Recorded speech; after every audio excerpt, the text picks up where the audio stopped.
hustling between classes. The camera zooms in on a fresh-faced student, Amor, standing nervously on her first day at college.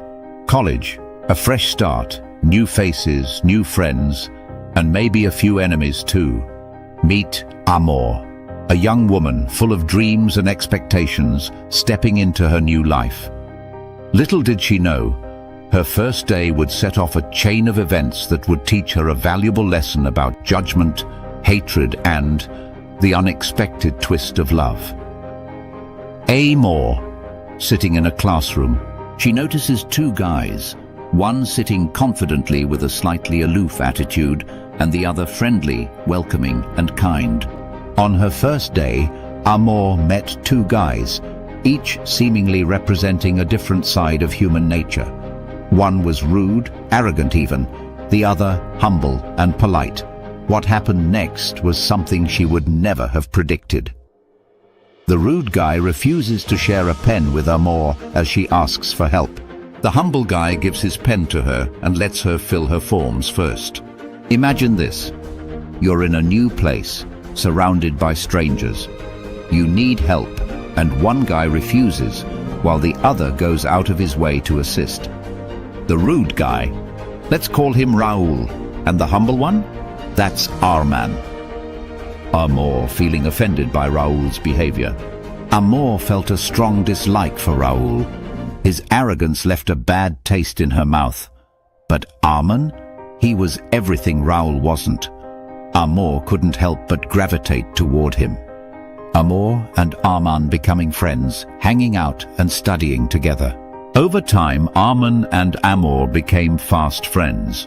But as life often shows us, friendships aren't always smooth sailing. One day, Arman, unknowingly, unintentionally, started ignoring her. It was small at first, but soon it began to sting. Arman doesn't offer Amor a lift home, despite both going in the same direction. And then it happened. One day, Arman had his car, but didn't offer her a ride, even though they were heading in the same direction. Little did Amor know, his friends were waiting just a kilometer away. Amor feels betrayed, distancing herself from Arman. Amor felt hurt. She couldn't understand why Arman, who had been nothing but kind, would suddenly act like this. Was he changing? Was it all an act? In a flash, she cut ties with him, leaving the friendship in the past. Amor searching frantically for her book the night before exams, typing a message in her class WhatsApp group, asking for help. A few months passed, and then came a moment that would change everything. Amor found herself in a panic. Her exam book, the one she needed to study, was missing.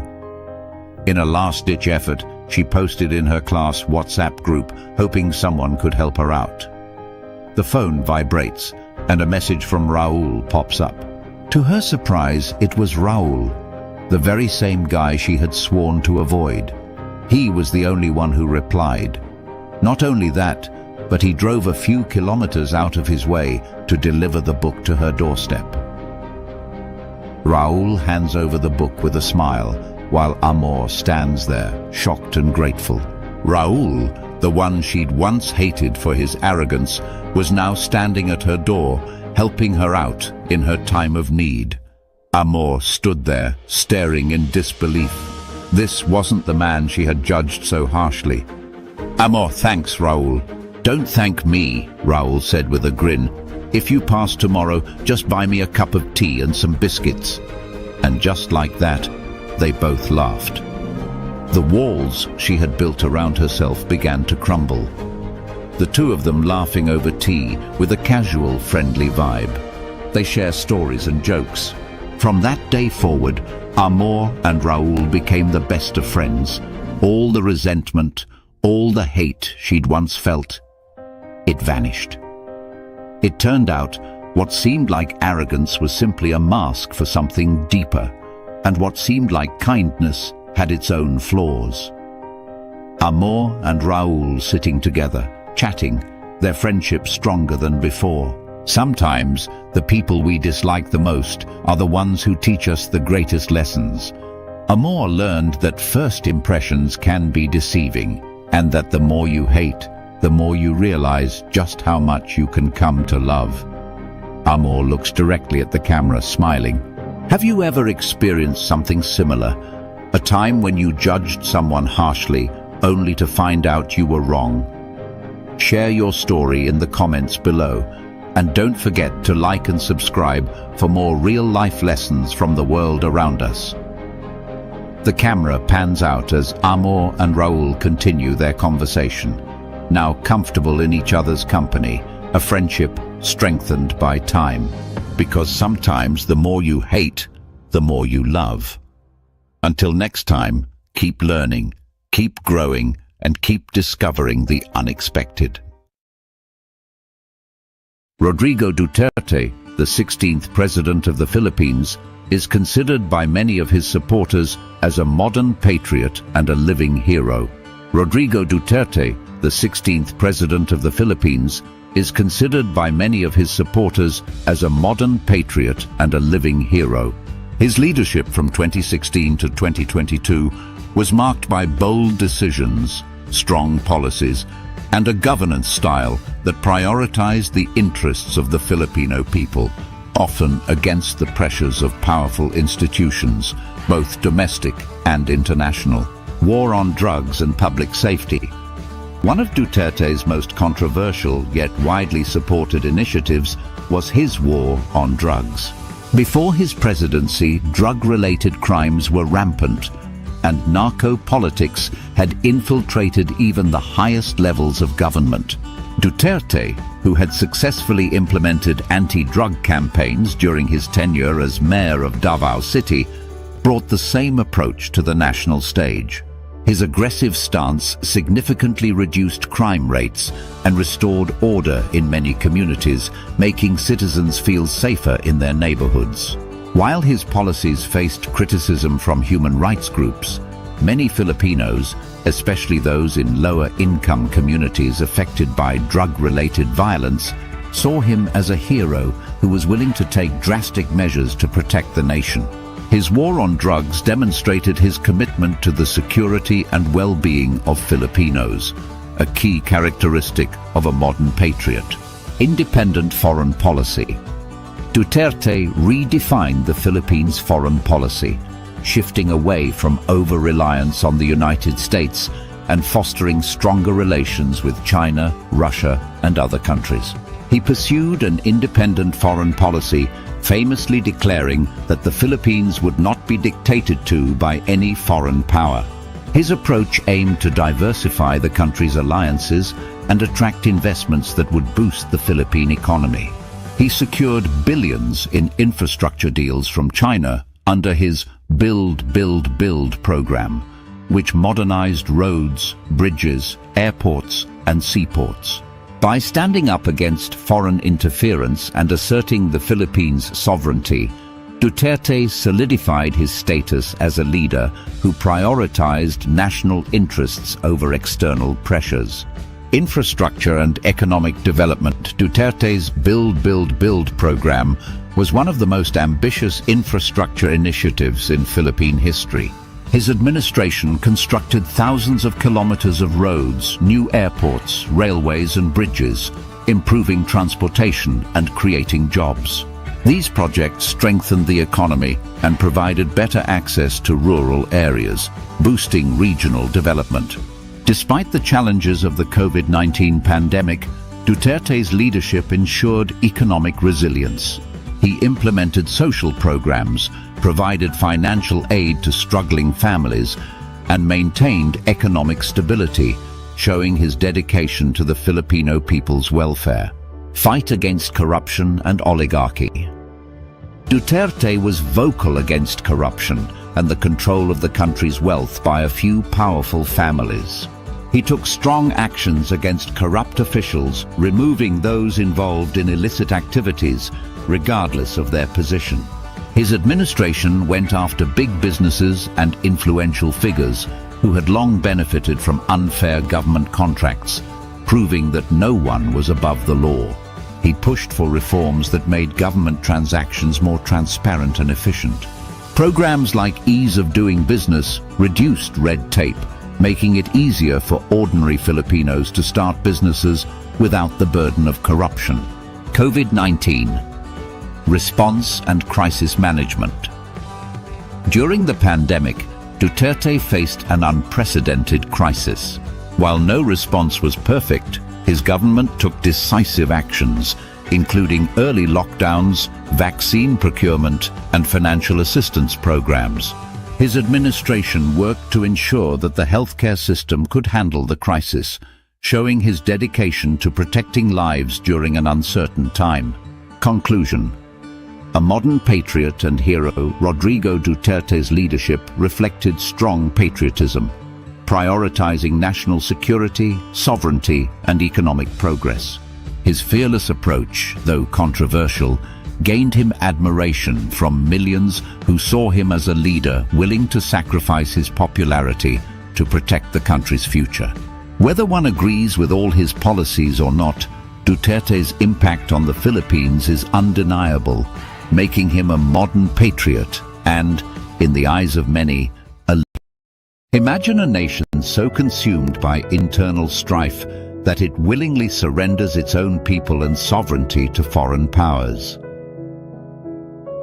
This isn't just a hypothetical scenario, it's the epitome of crab mentality in action, playing out on the world stage. The recent issue surrounding former Philippine President Rodrigo Duterte and the calls for his warrantless arrest highlight a disturbing trend. Instead of standing united, some Filipinos actively support foreign intervention, particularly from the Netherlands, where the International Criminal Court, ICC, is based.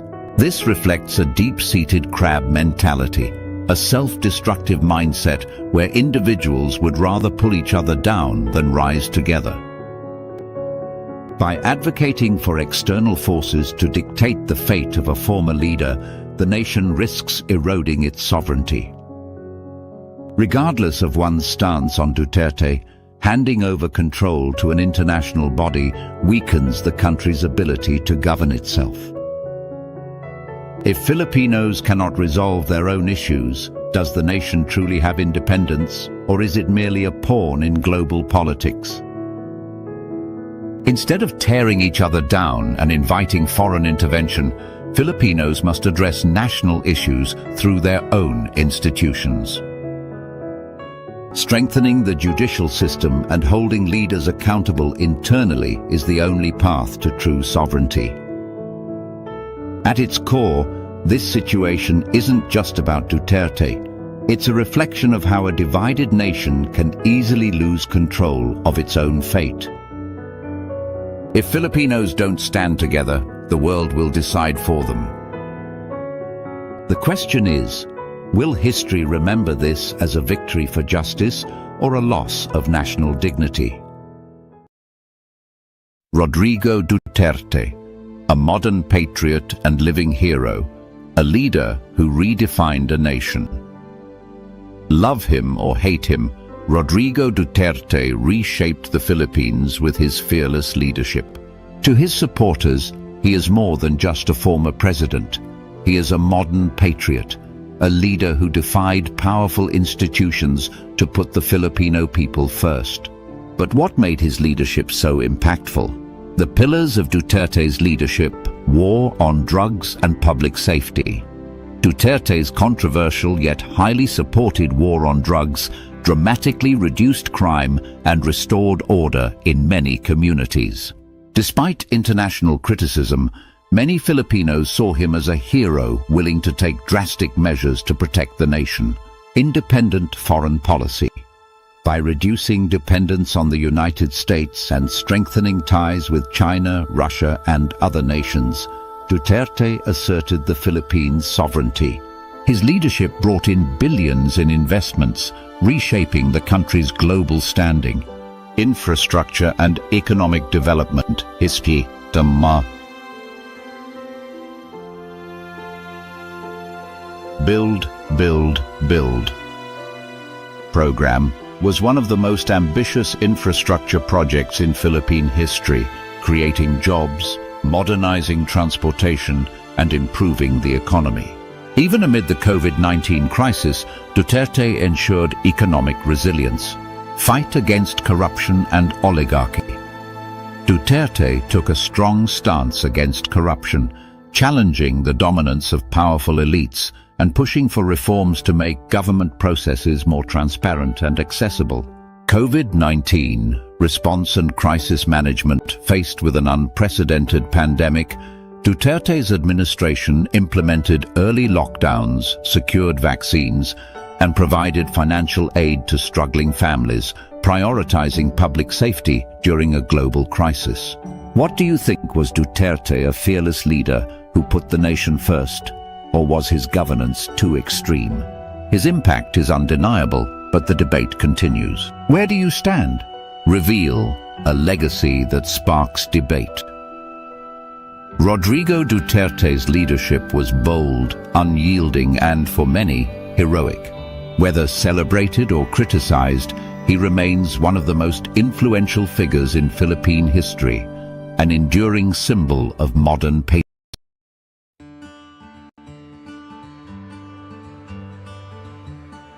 A couple locking eyes across a room, a baby smiling at its mother, an elderly couple holding hands.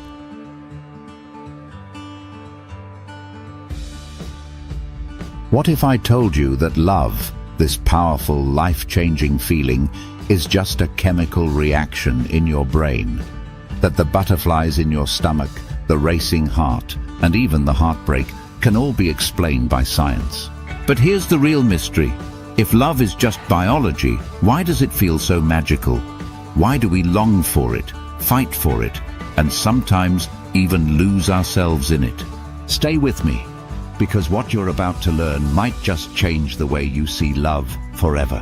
The science behind love. The Love Potion, your brain on love.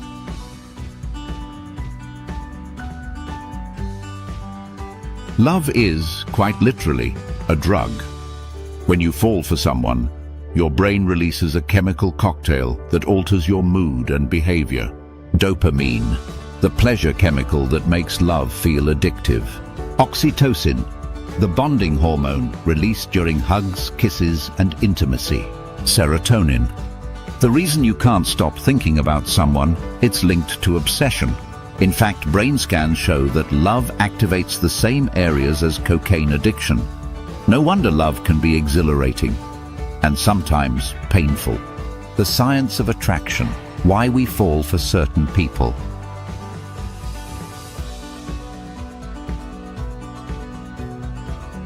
Ever wonder why you're drawn to some people but not others? Science has some theories. Facial symmetry. We subconsciously prefer balanced features because they signal good genetics. Similarity effect. Contrary to popular belief, we don't fall for our opposites. We're drawn to those who share our values and interests. The 36 Questions Experiment. A psychologist found that two strangers can fall in love just by answering deep, personal questions. Could love be predictable? Science suggests yes.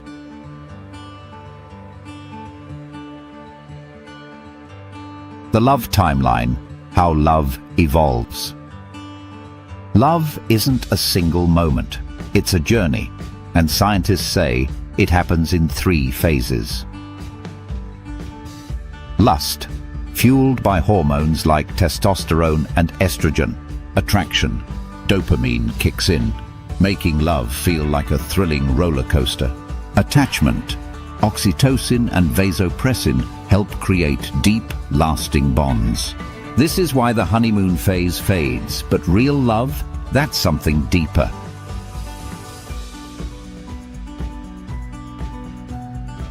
Can we hack love?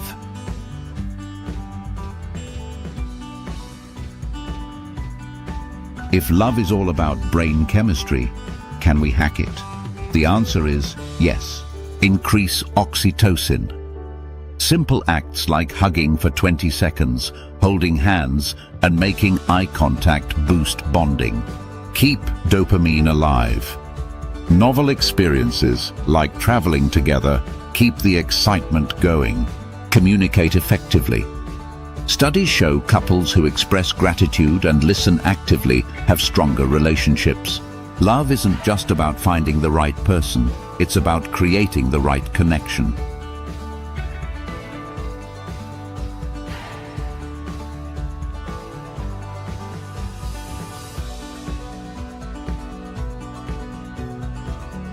But here's the twist.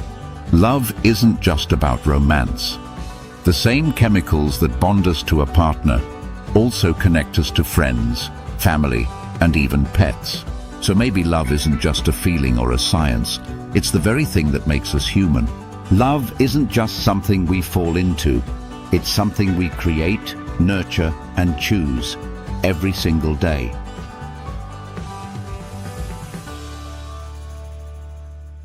What's your love story? Comment below. What's the craziest thing